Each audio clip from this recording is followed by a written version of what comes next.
Roof top solar எப்படி work ஆகுதுன்னு தெரியுமா? நம்ம வீட்டோட ரூஃபில் சோலார் பேனல்ஸை பொருத்தி வச்சுருவோம்.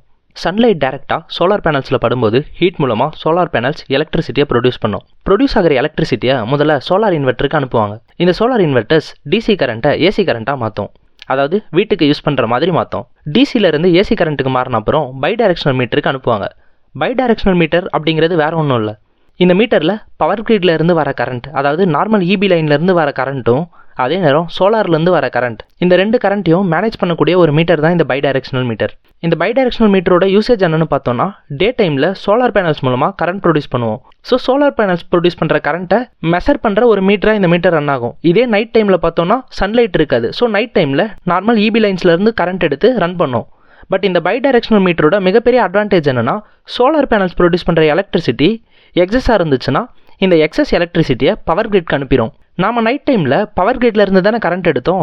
ஸோ இப்போ என்ன நடக்கும்னா, பவர் கிரிட்க்கு போன எக்ஸஸ் எலக்ட்ரிசிட்டியை நம்ம நைட்டில் யூஸ் பண்ணுற யூசேஜில் இருந்து மைனஸ் பண்ணிடும். இப்படி தான் roof top solar panels work ஆகுது.